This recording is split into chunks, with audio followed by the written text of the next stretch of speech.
மக்களே, இன்னைக்கு வந்து ரொம்ப வித்தியாசமான ஒரு டாபிக் நீங்க பார்க்க போறீங்க. அதாவது என்ன தெரியுமா, இப்படி பேசிகிட்டே இருக்கும்போது எங்கள் அத்தைக்கார வந்து உங்கள்கிட்ட நீ நிறைய சேஞ்ச் ஆயிருக்க, நீ நிறைய பண்ணியிருக்க அப்படின்பார். நான் வந்து உன்னை கொஷின் கேட்க போறேன் அப்படின்னாரு.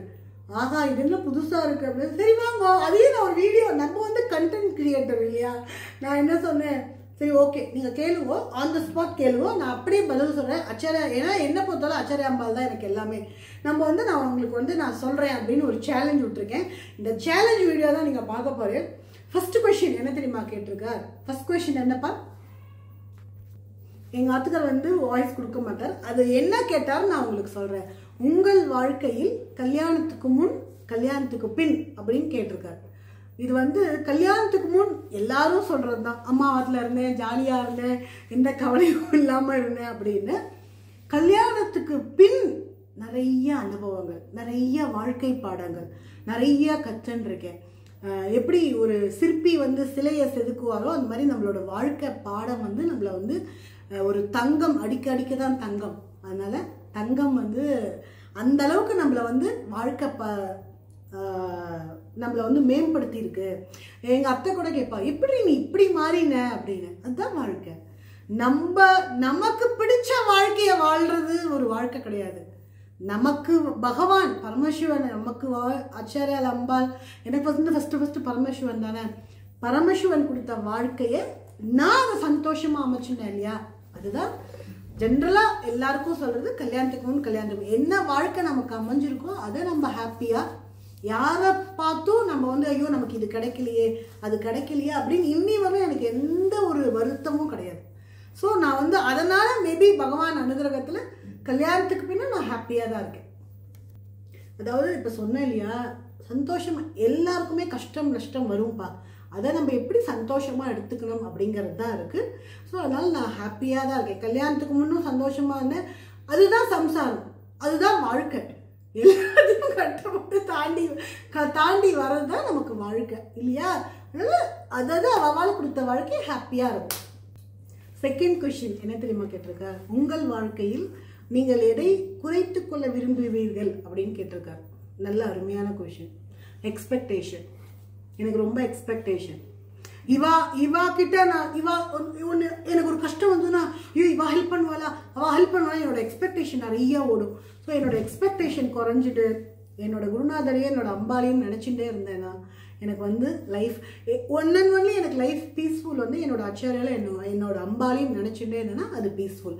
ஸோ என்னோட எக்ஸ்பெக்டேஷனை நான் வந்து எதுலேயுமே எக்ஸ்பெக்டேஷன் இல்லாமல் இருந்தேன்னா எனக்கு வந்து இன்னும் நல்ல பெனிஃபிட்டாக இருக்கும்னு நான் நினைக்கிறேன்.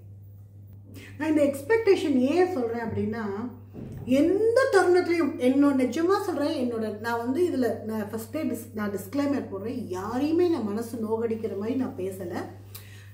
ஏன் சொல்கிறேன் அப்படின்னா, நம்ம யாரை நம்பி இந்த உலகத்தில் பிறந்தோம் இல்லையா, யாரை நம்பியும் பிறக்கலை. ஸோ எந்த எக்ஸ்பெக்டேஷன் எந்த ஒரு தருணத்துலையும் நம்ம கீழே விழுற தருணத்துலையும் யாரையுமே இவா வந்து நமக்கு ஹெல்ப் பண்ணுவா, இவா கிட்ட போய் நம்ம புலம்பினா இவா நமக்கு வந்து அண்ணாவா இருக்கலாம், தம்பியா இருக்கலாம், சித்தப்பாவா இருக்கலாம், பெரியப்பாவா இருக்கலாம், ஈவன் ஹஸ்பண்ட் கூட, எங்க ஆத்துக்கார் கூட நான் சொல்றேன், அவரை கூட நம்ம எக்ஸ்பெக்ட் பண்ணக்கூடாது. ஏன்னா என்னோட லைஃப்ல நிறைய பாடம் கத்துட்டேன். ஸோ யாரையுமே ஒன்லி நீங்க அதாவது நீங்க வந்து எதிர்பார்க்கலாம். யாரை தெரியுமா, 100% ஆன்மீகம் என்ன பொறுத்தவரையும் குருநாதர் ஆச்சாரியா அம்பாள் தான். எத்தனையோ தருணத்தில் எதிர்பார்த்ததோட மேலே என் குருநாதரும் ஆச்சாரியாலும் பண்ணியிருக்காரு. ஸோ என்னை பொறுத்தவரையும் நான் குறைச்சிக்கொள்ள விரும்புறது வந்து எக்ஸ்பெக்டேஷனை குறைச்சிக்கணும். அதே மாதிரி இதுலேருந்து நான் என்ன சொல்கிறேன்னா, யாரையுமே எக்ஸ்பெக்டேஷன் வச்சுக்காதீங்கோ. எக்ஸ்பெக்டேஷன் லீட்ஸ் டு டிசப்பாயின்மெண்ட் அந்த ஒரு வசனம் இருக்கு இல்லையா, அது வந்து இருக்கும். ஸோ இதுதான் எனக்கு வந்து எக்ஸ்பெக்டேஷனை கம்மி பண்ணணும். உங்களுடைய மூணாவது கொஸ்டின் கேட்டிருக்க, உங்களுடைய கோவத்தை பற்றி ஒரு சில வார்த்தை சொல்கிற மாதிரியே என் கோவம் வரும். என் கோவம் வந்து பரமசிவன் ருத்ர தாண்டவம் ஆடுவேன். ஓப்பனாக ஹானஸ்டாக சொல்கிறேன்ப்பா, எனக்கு நிறைய கோவம் வரும். என்ன கோவம் வந்ததுன்னா நான் என்ன தெரியுமா பண்ணுவேன், இப்போ எனக்கும் எங்கள் ஆத்துக்காருக்குமே சண்டை வருதுன்னு வச்சுக்கோங்க. இப்போ பேசுகிறோம், திடீர்னு சண்டை வரும், எனக்கு செம்ம பீக்கில் போயிடுவேன். பீக்கில் போய் ஸ்ட்ரெஸ் ஆகி அப்புறம் யோசிப்பேன், ஐயோ இந்த மனுஷங்கிட்ட ஏன்டா சண்டை போட்டோம், இது வந்து ஒன்றுத்துக்கும் பிரயோஜனம் இல்லை அப்படின்னு நானாக என் குருநாதர் நினச்சி ஆச்சாரியால் அம்பாள் நினச்சி நானே வருவேன். இப்போ எங்கள் ஆத்துக்காரருக்கு எனக்கு ஃபோன் வருது, ஃபோன் பண்ணுறேன்னு வச்சுக்கோங்க, ஃபோனை கட் பண்ணிவிடுவேன். அந்த மாதிரி கோவம். ஏன் தெரியுமா? அதில் வந்து அந்த கோவத்தில் ஏன் ஒருத்தர் அவாய்ட் பண்ணுறோம் அப்படின்னா ஒரு பிடிவாதமோ ஒரு ஈகோவோ ஒரு அகங்காரமோ கிடையாது. மேலே மேலே வார்த்தைகள் பேசிடக்கூடாதுன்னு நான் ரொம்ப நினைப்பேன். டக்குன்னு ஃபோனை கட் பண்ணிவிடுவேன், இல்லைனா ஃபோன் எடுக்க மாட்டேன். ஏன்னா நம்ம ஃபோன் பேசும்போது அவள் ஒன்று சொல்லுவா, நான் ஒன்று சொல்லுவேன், எனக்கு கோவம் ஜாஸ்தி வரும். மேபி நான் சிவனை கும்பிட்டனாலேயே வருமா, சிவனுக்கு வந்து கோவம் வரும்னு சொல்லுவாள், அது மாதிரி எனக்கும் நிறையா கோவம் வரும். பட் இப்போ அந்த மேபி நம்மளோட மெச்சூரிட்டி ஏஜ் ஆக இவா இப்படி தான் அவள் அப்படி தான் நம்மளோட மைண்ட் செட்டை நான் வந்து நம்ம மைண்ட் செட்டை ஃபஸ்ட்டு மாற்றம் நம்மக்கிட்டேருந்து மாறணும். அப்புறம் தான் எங்கள் ஆத்துக்கார் கோச்சிக்கிறாரா கோச்சிக்கலையா, என் பொண்ணு கோச்சிக்கிறாளா கோச்சிக்கலையா, நம்ம அதை யோசிக்கணும். ஸோ அதனால கோவத்தை மேக்ஸிமம் கம்மி பண்ணின்னு இருக்கேன். பட் இருந்தாலும் ரௌத்ரம் பழகு, கோபமும் இருந்தால் தான் ஒரு அழகு. ஆனால் அது கோவமே வாழ்க்கையாக இருக்கக்கூடாது. நான் பயங்கர ஆனால் நான் முன்னாடி இருந்ததுக்கெல்லாம் இப்போ கோவம் எனக்கு இல்லை. பட் கோவம் கொஞ்சம் கஷ்டம்தான் என்னை பொறுத்தவரைக்கும். பட் அதை நான் வந்து மாற்றிக்க ட்ரை பண்ணிட்டு இருக்கேன். அதாவது இப்போ இந்த லிங்க் பாருங்களேன், அவர் வந்து எக்ஸ்பெக்டேஷன் சொன்னார் இல்லையா. ஸோ இப்போ நான் வந்து ஒருத்தர்கிட்ட இப்போ எங்கள் ஆத்துக்கார்ட்ட ரொம்ப எக்ஸ்பெக்டேஷன் ஜாஸ்தி இருக்கும். அவர் அதை ஃபுல்ஃபில் பண்ணலை. அவர் ரெண்டாவது எனக்கு ஆர்கியூ பண்ணால் பிடிக்காதுப்பா. நான் என்கிட்ட ஆர்கியூ பண்ணினா பிடிக்காது. அதே மாதிரி பொய் சொன்னாலும் எனக்கு பிடிக்காது. ஆமாம் நான் பண்ணிட்டேன் அப்படின்னா அந்த ஸ்பாட் முடிஞ்சு போயிடும். அது பொய் சொல்லிட்டான்னு எனக்கு தெரிஞ்சுது, பகவானே வந்தாலும் என்னை சாந்தப்படுத்துறது ரொம்ப கஷ்டம், காளி தான். ஸோ இதெல்லாம் ஒரு செயின். எக்ஸ்பெக்டேஷன், கோவம். இந்த எக்ஸ்பெக்டேஷன் இருக்கனால தான் நமக்கு கோவம் வரும். இந்த எக்ஸ்பெக்டேஷனே இல்லைன்னா கோவம் வராது. அதனால கோவம் வந்து எல்லாருமே கம்மி பண்ணிக்கிறது. உடம்புக்கும் ஸ்ட்ரெஸ் கம்மி, மைண்டுக்கும் எல்லாம் ஜாஸ்தி. அதனால கோவம் யாருமே படாதீங்க. 4வது கொஸ்டின் என்ன தெரியுமா கேட்டிருக்காரு, உங்களுக்கு எவ்வளோக்கு எவ்வளோ நீங்கள் உண்மையாக இருக்கேள் அப்படின்னு கேட்டிருக்காரு. இப்போது நீங்கள் இப்போ யூடியூப்பில் என்னை பார்த்துருக்கேன், என்னை நேரில் பார்த்தாலும் நான் இதே மாதிரி தான் இருப்பேன்.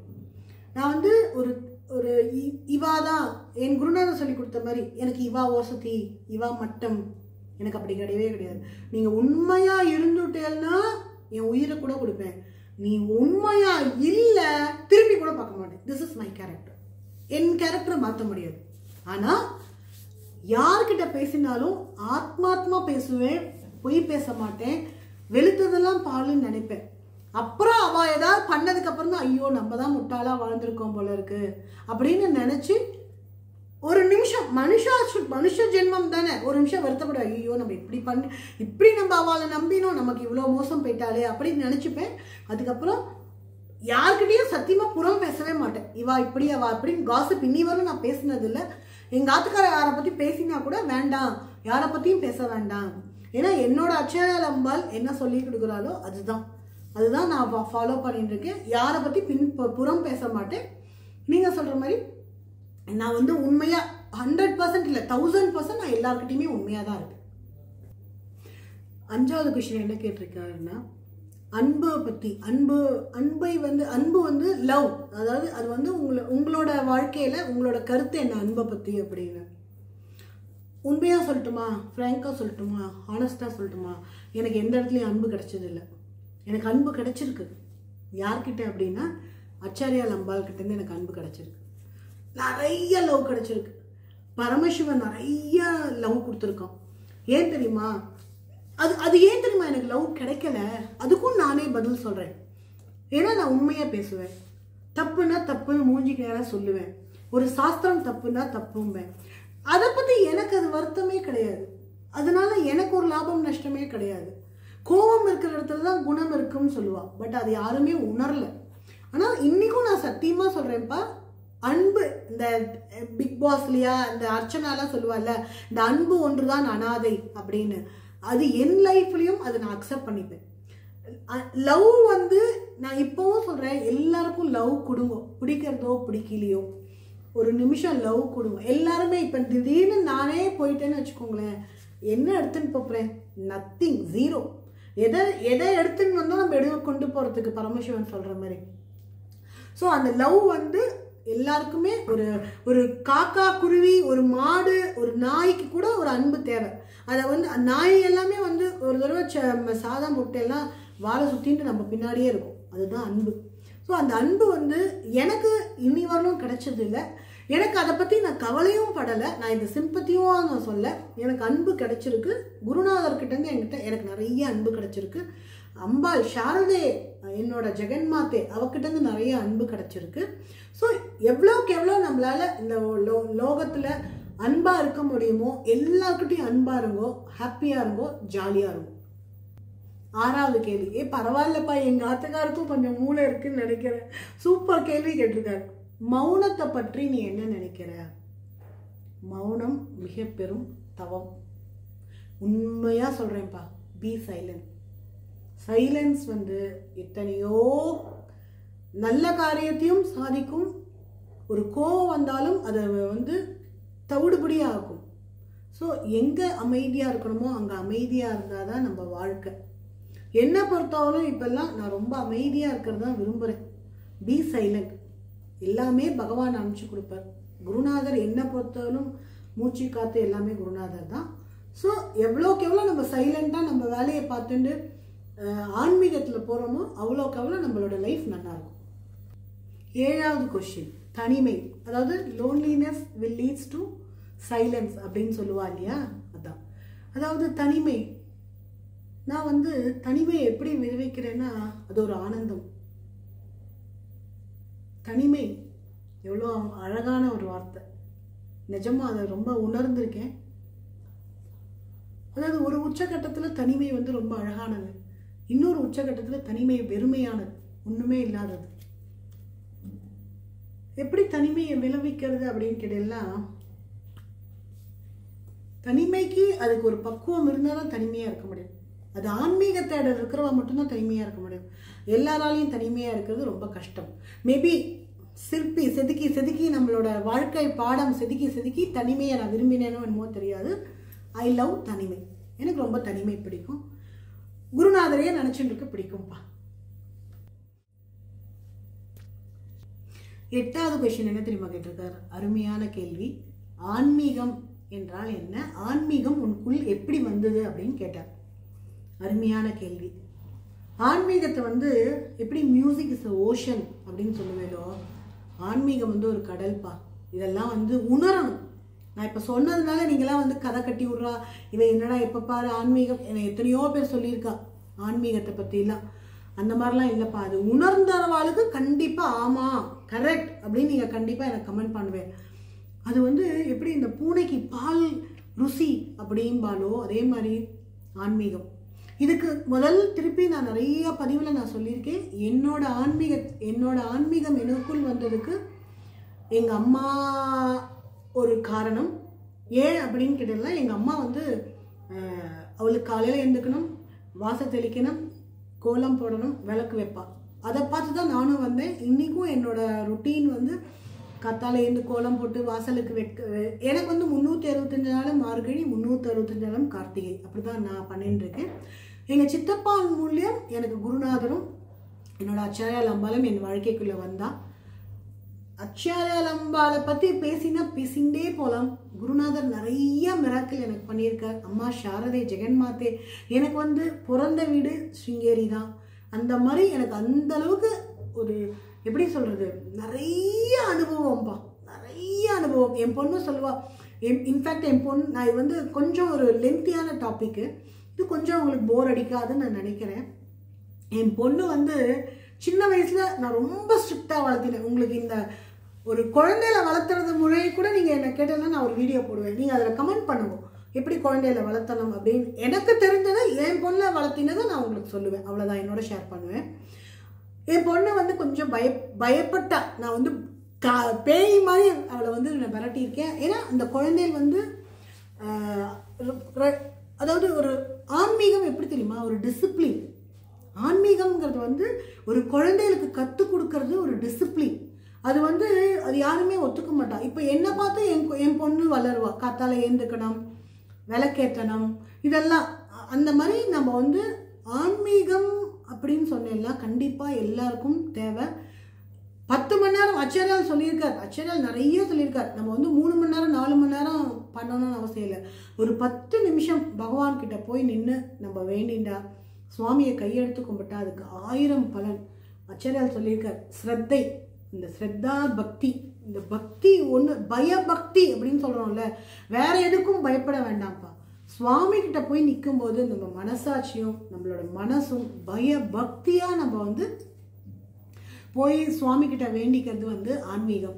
எனக்கு ஆன்மீகம் சொன்னேன்னா பேசிகிட்டே போகலாம். இதுவே உங்களுக்கு எப்படி இருக்கும்னு எனக்கு தெரியல. என்னோட ஆச்சாரியால் அம்பாள் தான் எனக்கு மூச்சு காற்று உலகம் எல்லாமே.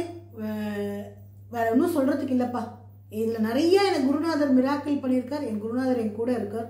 இவ்வளோதான் சொல்ல முடியும். அது ஆன்மீகம் உணர்ந்தவாளுக்கு நல்லா தெரியும். என் லைஃப்லேயும் நிறைய மிராக்கிள்ஸ் நடந்திருக்கு, நடக்கும் அப்படின்னு நான் ரொம்ப நம்பிக்கையாக இருக்கேன். அடுத்தது 9வது கொஸ்டின் என்ன தெரியுமா கேட்டிருக்கேன்? இது அதாவது பயப்படாதீங்க. என்னடா இதெல்லாம் ஒரு கேள்வியா அப்படின்னு பயப்படாதீங்க யாரும். மரணத்தை பற்றி மரண பயம் இருக்கிறதா, மரணத்தை பற்றி என்ன நினைக்கிறீர்கள் அப்படின்னு கேட்டிருக்கார். இதில் என்ன இருக்கு? புலனப்பி ஜனனம் புலனப்பி மரணம். அதாவது ஜனனம்னு ஒன்று இருந்தால் மரணம்னு ஒன்று இருக்கும், அவ்வளோதான். ஒன்னே ஒன்று, மரணம் எப்படி இருக்கணும் அப்படின்னு கேட்டீங்கன்னா, அனாயாசேனே மரணம் வினா தைத்தியேனே ஜீவினம் கிருபையா சம்போ அப்படின்னு அந்த ஸ்லோகம் இருக்குல்ல, அதை நம்ம நித்தியம் டெய்லி படிக்கணும். மரணம் கூட நல்ல விதமாக எப்படி நம்ம ஜனனம் நல்லபடியாக இருக்கோ அதே மாதிரி மரணமும் நல்லபடியாக இருக்கணும். எனக்கு மரணத்தை கண்டெல்லாம் பயம் இல்லைப்பா, ஒன்றும் பண்ண முடியாது. வரத லைஃப் பகவான் எப்படி கொடுத்துருக்காரோ அப்படி எடுத்துட்டு நம்ம போனோம்னா நம்மளோட ஒன்றே ஒன்று தான், மரணம் நல்ல மரணமாக இருக்கணும், அனாயாசேனே மரணமாக இருக்கணும். அவ்வளோதான் எல்லாருக்குமே நினச்சிக்கிறது. இந்த ஒரு வீடியோ வந்து உங்களுக்கு எல்லாம் பிடிச்சிருக்கும் அப்படின்னு நான் நினைக்கிறேன். சும்மா ஒரு ஜாலியாக பேசிகிட்டு இருந்தோம், இதை அப்படியே உங்களோட ஷேர் பண்ணிக்கலாம் அப்படின்னு நினச்சிட்டு நான் வந்து இது ஒரு வீடியோவாக எடுத்திருக்கேன். இது வந்து உங்களுக்கு இந்த வீடியோ பிடிச்சிருந்து நம்ம சேனல் பிடிச்சிருந்ததுன்னா சப்ஸ்கிரைப் பண்ணிக்கோங்க. நிறைய பேர் பார்க்குறேன், பட் சப்ஸ்கிரைப் பண்ணிக்காமல் பார்க்குறேன். இந்த வீடியோ பிடிச்சதுன்னா ஒரு லைக் கொடுங்க, உங்கள் ஃப்ரெண்ட்ஸ் அண்ட் ரிலேட்டிவ்க்கு ஷேர் பண்ணுங்க. ஸோ போஜனம் சேனலுக்கு லாட்ஸ் ஆஃப் லவ் கொடுத்துட்டே இருக்கேன், அதில் no doubt at all. Thank you guy, thank you so much.